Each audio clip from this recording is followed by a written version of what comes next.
And welcome everyone to NSTA Engage Spring 21. My name is Heather Ryan and I'm the session's moderator. Chris Herman and Rachel Mosey are supporting us behind the scenes today, and Jim Lang is presenting on Whet Your Appetite for Learning with the Water Kit. And this session will last for 45 minutes. Please use the chat to communicate during the session. And the chat will become part of the recording that we post that will be posted on the Spring Engage site tomorrow. And Rachel will post links to session resources, registration for your free student modeling pack, and then the session evaluation throughout the chat. I will also monitor the chat for your questions, and we will let you know when you can unmute and interact. It is now my privilege to introduce Jim Lang. Jim earned his bachelor's degree in biology and his master's in science teaching. He has been teaching high school biology, engineering, and field ecology in Minnesota for over 11 years. Jim also teaches science methods for pre-service teachers in an adjunct position at Augsburg University in Minneapolis. He is both a senior fellow of the Knowles Teacher Initiative and a current member of the HHMI Biointeractive Ambassador Academy. Jim was awarded the Outstanding New Biology Teacher of the Year Award by NABT in 2011. He's also mentored MAPS teams for the past 4 years with the support from MSOE. More recently, he's helped develop and facilitate a teaching fellowship for Tibetan monks who teach science in India and Bhutan through a Science for Monks nonprofit. And Jim loves spending time outside with his family, going on adventures and exploring the wonder of the natural world. And now let's begin our program. Take it away, Jim. Thank you for the introduction, Heather, and welcome to all of you. Thank you for joining me on this wonderful Thursday afternoon, or perhaps still morning. So we are going to whet our appetite for learning, and I need all of you. You should have the models in front of you. We got to get those models out of the bag, and you got to get them in your hands. What I want you to do right off the bat is I simply want you to play with these models. So take just 30 seconds and just make some quick observations. Play around with what you notice, what you wonder. We are just going to play with the water molecules right now. So just take some time and move them around. I also have a video here if you don't have the models directly in front of you. Yes, Jim, I just want to let you and everyone else know we were able to ship some of these student modeling packs to people who pre-registered, but there are probably some people who are joining today who did not get this ahead of time. If you fill out the link that Rachel is posting, we will ship a student modeling pack out to you on Monday. Back to you, Jim. Great, thank you. All right, so if you don't have the packs, I will have videos that will model all of the things. If you do have the models in hand, please model them with your hands right in front of you.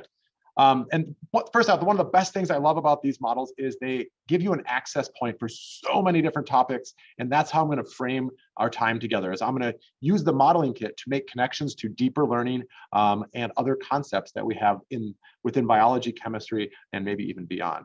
So real quickly, if we can go to the next slide, what are some things that we observed? You can put that in the chat, or what questions do you have that came up with? Or what are you curious to know more about? So if you could just put some of those observations that you made in the chat, whether you're watching the video or you're actually playing with the model. Let's see what you all came up with.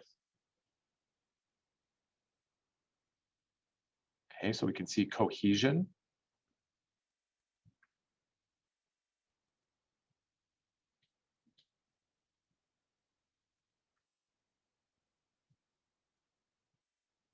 We have hydrogen atom are very clearly visible with the white and the red in there. Absolutely. Thank you, Katie. Any other observations from any of the other participants here? Ooh, hydrogen bonding. We're going to jump right into it here. Yes. So we see the hydrogen bonding is occurring. We have the attraction, that weak attraction between the oxygen and the hydrogen between two different ones. Yeah, methane. We're going to come to methane here in a little bit. So we definitely have this methane that we are going to model for sure. Other observations?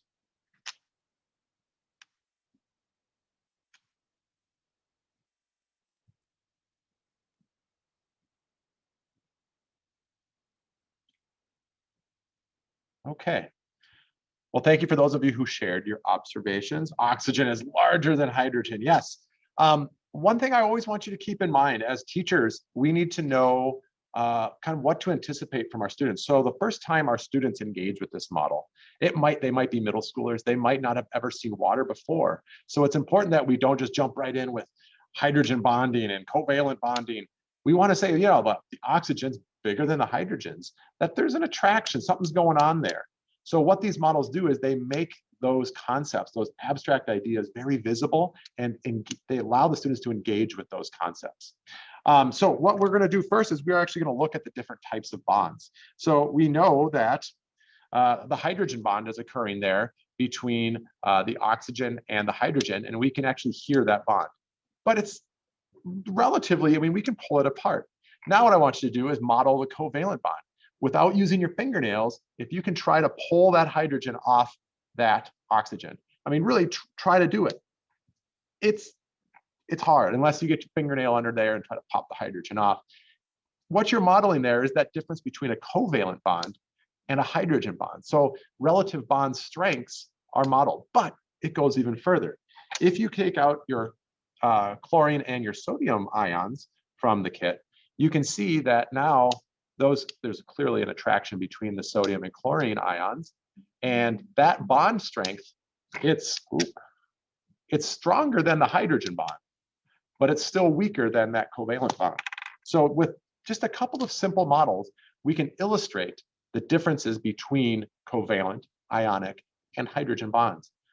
I can't see the screen anymore, Heather. I just have the gallery view. Oh, there we go. Okay, cool. We can go to the next slide here. Now, it seems as simple as a covalent or as a hydrogen bond here, but this is something that I teach early in the year. And when I get to DNA replication or when I get to protein structures, it comes back to this. Remember how weak this was compared to how strong that was? This is why when DNA helicase goes down DNA, it's breaking the hydrogen bonds between the nitrogenous bases rather than chopping the phosphodiester bonds that are going up the backbone. So something as simple as this will stick with students because it makes sense. One of my absolute favorite things to do with this kit is to explain solutions and states of matter. And here's why, because I think we've all seen when you put salt water in water and you boil the water away, the salt's left over. That's cool. Or if you pour sugar in water and you stir it up and the sugar disappears, but where does it go? Well, it gets hydrated. So if you take your sodium or your chlorine ion out, what you can do is you can actually hydrate it. So you can cover it with waters. So if we look at that, you can see there's a sodium ion deep inside this blob of water. So this sodium ion is completely hydrated. And what makes sense then is if I take salt, imagine this is a crystal of salt, it's very, very small, but if I put that in water, all of these water molecules are going to start getting attached and attracted to those ions, to the point if there's enough water that those ions can no longer touch each other. They can't come together, which if you're thinking about that in terms of what a solution really is, that's a powerful visual for thinking about how ions move around in the body. So if you're looking at ion transport, we know sodium moves through the membrane. We know it moves through fully hydrated, whereas something like potassium, it actually strips those waters off before it goes through the membrane. So right here, you can also then talk about, well, what happens if I boil this water? So here they are floating around in a liquid state. If we boil this water, we're going to add extra energy, and you slowly start taking these waters away. And as these waters start coming away, we see that those ions will start to form back together. And when they start coming back together, this is why when we boil all the water away, we're left with salt at the bottom of a pan. So talking about how things can go into solution and out of solution. You can also model a solid, a liquid, and a gas. You can make ice crystals if you combine a couple of these kits together, and talk about why ice crystals are, or why ice is less dense than water. And so you can really start to see at the molecular level what these different states of matter and the functionality of solutions. We can click to the next slide. And if you have questions at any point, or if I'm going too fast, please just drop something in the chat and I will do my best to answer those on the fly. There will hopefully also be an opportunity at the end to answer some questions and have a brief discussion then as well. Looking at solutions, this is also one last thing with that is you can look at cohesion versus adhesion. So I know that one person had mentioned that there was cohesive properties between water. Here's also where you can illustrate adhesion. So you have that attraction between ionic compounds and the water. So you can see how water is interacting with different things. That is another, I know that's a standard for some middle school individuals out there. All right, polarity. This is where it gets fun. So that methane, yeah, we said that methane's not interacting. And here's what I love to do with my students is I will have them take this little methane and get a handful, get all 6 of those waters out of the modeling kit. And I have them all in your hand and just shake it, just shake it. Just try to like get it in there and then see what happens. And the methane doesn't stick. We can't get the methane to stick. So I tell them, you know, shake it some more, shake it some more. You didn't do it hard enough. And what we see is that methane is not sticking. There's no, like, what's going on there? There's something happening. And this is where students really get the, there's a lot of ideas we can introduce here. First off is we look at something like methane, which is a symmetrical molecule, or if we had ethane, we'd have another symmetrical molecule. But we also then look at water. And students notice that water has this kind of asymmetrical plane where there's the hydrogens are on one side and the oxygens on the other. So now what they do when they start making these observations with methane is we can identify that, that polar nature of water. That water has that polar property because it's asymmetrical, because we have this unequal sharing or unequal angle of sharing with the hydrogens and the oxygens. And then that gets them to thinking, well, what's up with this then? So what's up with carbon and hydrogen then? And then we can talk about nonpolar and how that is different at a geometric level, symmetry level, but also at the electron level. So we have more equal sharing or probability of sharing of electrons with methane and nonpolar compounds. Whereas with water, we have this very unequal sharing. I always like to say that oxygen didn't do very well in kindergarten because it didn't learn how to share. So we have that unequal sharing, and that's what gives water those amazing properties. But we can do better. So what I would invite you to do if you have the models is if you look at one of the hydrogens, there's 3 tiny little dots on one of those hydrogens. You can pop that hydrogen off and it will look like this. So you can pop that hydrogen off and just put that off to the side. And then what you can actually do is you can take one of your waters and now use your fingernails, and you can pop that water off, that hydrogen off the water, and you'll be left with a little hydroxyl group. You can then combine that hydroxyl group with the methane to make methanol. So now we've made methanol. What I like to do now is I'll have my students take that handful of water and now mix it again with the methanol. So now they're going to shake and shake and shake and shake, shake and shake. And now what they'll notice is that that methanol is attracted to water. So now we have an attraction with just the hydroxyl group that's on there. But we still don't have any attraction with that the polar side of methanol, or sorry, rather non-polar side. So we've introduced at a very simplistic level the idea of an amphipathic molecule. So now we can get into phospholipids. We can talk about different properties of side chains on amino acids. We can talk about tertiary, quaternary protein structures where we have this interaction with hydrophobic and hydrophilic regions. So this right here opens up a whole bunch of doors to looking at biochemistry, to be looking at protein structures, and a whole bunch of other really important concepts in biology, all right here, made super accessible for your students to see and feel it, rather than just talk about it. All right, I think I just went through that in about way too fast. But let's open it up for some questions. Does anybody have questions before I move on to the next little section here? I know I was going way fast, so I want to make sure I honor any questions or things I can explain again or model in a different way.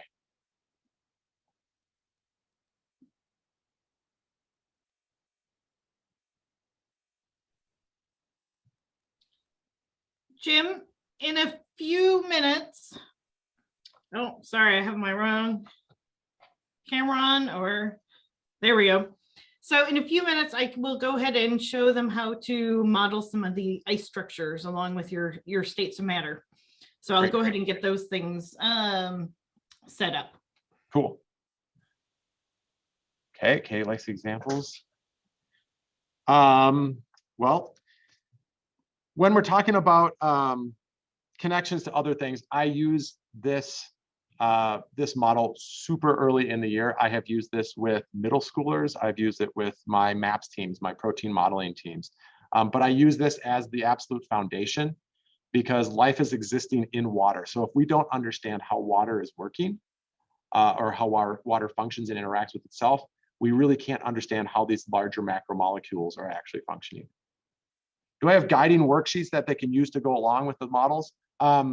I have made, so Evelyn, I've used the water POGL. So POGL has a properties of water. I've modified that and I have it now adapted with the water kit. So instead of going through just the models that the POGL people have given, I do that. And then Rachel has just put up some teacher resources that are there as well. But I want to maybe make that clear. It's not just a worksheet.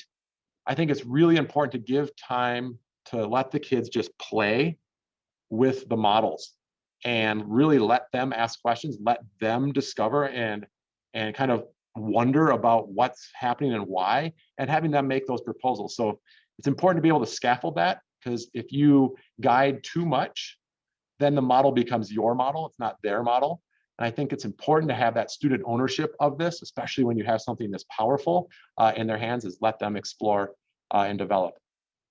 How do you physically connect the hydroxide to the CH3? So I see if I can illustrate this. When you take a hydrogen off the water, you have a little nub in there. And then on the other side, if you pulled the right hydrogen off the methane, you should have this little, looks like a little koala bear, right?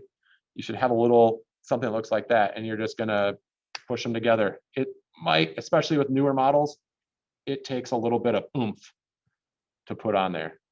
If you took the wrong hydrogen off, it will it'll have a post on there, so you won't be able to connect the two. Explore with models to develop models. Absolutely, yes. That is our goal, is to use these very accessible, simple models to develop these much more complex models. You can get into, Lewis dot structures. You can get into the ideas of amphipathic molecules. So there's some much higher level learning that's accessible very easily with some very cool models in students' hands.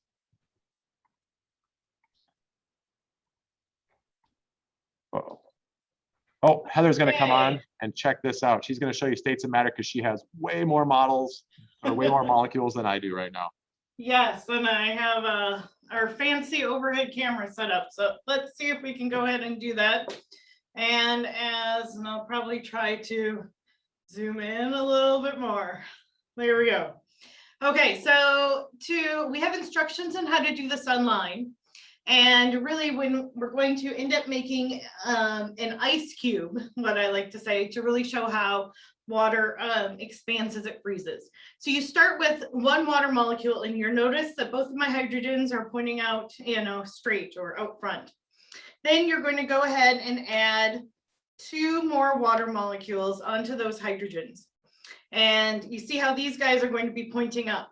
So whenever you're making these ice structures, your water molecules are going to keep alternating from this one where it's pointing out to the sides, and these 2 where they're pointing up and down.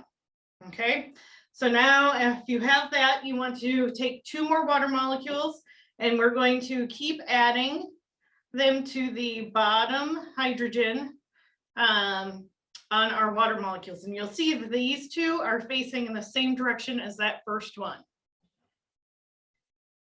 And then to create that final sixth water molecule, it's going to snap in there right in the middle. And so now you see we have 3 that are standing up with their hydrogens pointing this way, and we have 3 that are laying down with their hydrogens pointing that way. So that, when you can make that ring, that is going to be the key to be able to do all of these other things. So now I'm gonna keep making more rings like this. And when you have a student modeling pack, you can only do this one ring. But when each cup of water comes with the 12 water molecules, so a group of students would be able to make 2 rings just like this. And then when you line them up, and then you're going to take one and you're going to turn it around 180 degrees and then go ahead and stack right on top of it. And so now when you look at this, you can see that there is this space inside. And yeah, I can try to use Tim's pointer here. And you can see that there's so much space and the hole going through the middle. And so this is the structure that ice forms when it freezes on the surface of the earth, so under normal temperature and pressure conditions. There's a slightly different form of ice that forms in the upper atmosphere where there's a lot less pressure, and it only takes 10 molecules to form this cube instead of the 12. Some of the other things we can do is we can put a 13th molecule here in the center, and you can see that there is room. So if we were to count out 12 molecules, so 3, 6, 9, 12. And so here's our volume difference, and I don't know how well you can see that over the screen. Probably not this, maybe something that you have to do in person. But you can look at how much, the space difference of 12 molecules versus in liquid versus the solid there. What else do you do with states of matter at this point, Jim? This is where I like to add energy. So have students actually model what happens when you add energies. You can see how first, like in the liquid state, that they're all bouncing off each other all the time. So sometimes there is hydrogen bonding occurring, sometimes there's not. But as you add more and more energy, you can actually start to see that waters start falling off. And that's where you can start talking about things like surface tension. You talk about evaporation, simple concepts like that, where you can understand that if you're a gas molecule, it's bouncing all over the place and you couldn't even hold it next to each other. So just showing those changes in states of matter, I think does a phenomenal job of showing and illustrating just what that means when we shift from solid to liquid or liquid to gas. Yeah, so one of my favorite activities to do with students with this is if you have everybody hold 3 water molecules in your hand, and if you have any at home, please do this. And we like to start out that it's solid right now. Let's say this is frozen water. And now we just want to add some heat by rubbing your hands together. And if you have younger kids, I'd have them rub their hands together first and feel that heat generating. And so when you first start to do this, you can feel those water molecules are forming hydrogen bonds, breaking hydrogen bonds. So I'm going a little too slow. But they're staying together probably pretty much. And then when you add a lot of heat, when you can feel that in your hands, they're actually separating and they aren't forming those hydrogen bonds. And they're even going to jump out and evaporate. Your most enthusiastic students will have some water molecules flying. And then you tell them, okay, right, slow it back down to liquid and solid. So they can really feel those 3 states of matter just by going through those key activities there. Absolutely. There's always a joke waiting there when someone spills water on the floor as well. I think that's one thing that's important. I also want to just say, if you have the water kits, the modeling kits here, having students make ice if they are the school's kits and not the students' independent kits, you can have them make ice as a way of just counting how many water molecules are there to make sure that you get them all back at the end of the hour. So there's not water left on the ground or in someone's pocket. Okay. Tim's not here helping me to run the technology as I'm going, so I'm going back and forth from the two different workstations. Are there other questions or things that you've wanted to teach with water, but you that maybe you cover in your course, but that we haven't done here with the water molecules?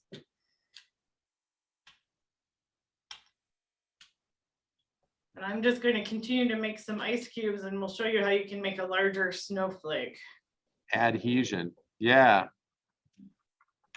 pH, that's one that I recently just learned, was pH, and I have not done that with my students, so you could do it fairly easily with, if you I'll do pH first here, and then I'll do adhesion. If you take with your fingernails, take one of the hydrogens off, you can then model a hydroxyl group and then add that hydrogen on. Now you have hydronium. So there is a way that you can do that, and you can model pH. Beyond that, I have not done that with my students, so I don't have the same wherewithal to really model that and what that would look like in a classroom environment. But you can do that. And there's Rachel. I don't know how she finds this so quickly, but boom, there it is. And then adhesion, that's one place where you can use the ions, so the chlorine and sodium ions, and you can actually use the water to illustrate that it's not just attracted to itself, that it's also attracted to non-water substances. So that's one simple way of looking at adhesion. And that might also be a place where you can, once they really learn what chlorine and sodium are in ion terms, you could have them make predictions about, well, what will water adhere to and not adhere to? Or having them think about what is it, something that's non-stick, what makes it non-stick. So there's lots of opportunities there to open up some doors just from looking at the model that way. So I hope that answers the adhesion question.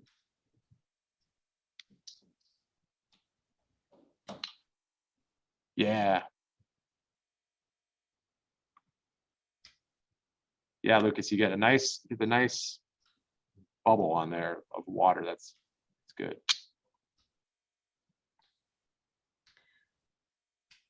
All right. I think Rachel posted some links, and there are some other activities that I haven't done as much, and I'm just starting to learn a little bit more about different types of solutions with isotonic and hypertonic and all of those things. I learned a little bit more when Chris Chow was presented with the membrane kit. And so you may be able to see that a little bit more tomorrow, but we do have some lessons and activities on our website associated with that. Yeah, and you can absolutely set that, the idea of solutions. When we were talking about solutions, you can start looking at concentration gradients by looking at, if you combine multiple kits together, you can start looking at different concentrations and why things are going to move the way they do when they're in solution, just by looking at the sodium and chlorine and how they're moving around with those water molecules. Do we want to model the interactive lesson there? Yes. Hold on just a second. Sure.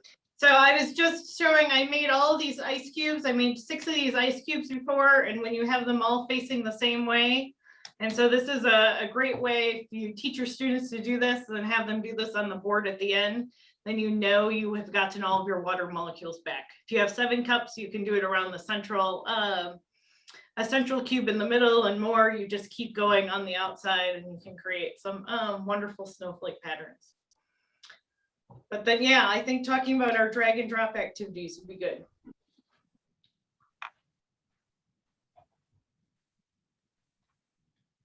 So these are new to me. I have, because of since the pandemic has occurred, these have not been available since I've been in class, but you can see how these could be a fantastic way to assess student understanding. After they look at the models in their hands, this is a way to test to see what they actually took out of those models. So students could drag and drop and model kind of and illustrate what they were seeing on those models, and then submit and annotate. So explaining what's happening here and why. So I think this is another exceedingly valuable tool for students, especially in a distance learning or hybrid situation, which next fall, who knows what things are going to be like, where it gives them multiple modes to model and illustrate what they're seeing in their hands, but giving it a little bit more of a traditional way of assessing. Yeah, I love them. Absolutely love those interactives.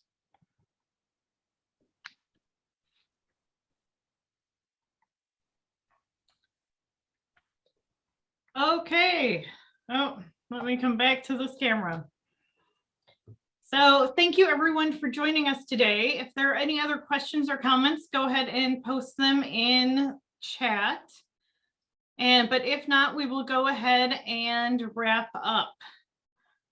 And let me try to get back to where am here. So Chris, do you want to show our closing slide? And so I just wanted to remind you today that we were using the water kit, and you can use the discount code 3DMD Engage 21 to get 20% off most of our products. And please complete the session evaluation by clicking on the link in chat. And I hope that you will be able to join us for our next session, proteins, now that everything has changed. And if you have any other questions or comments, go ahead and enter them in the chat now.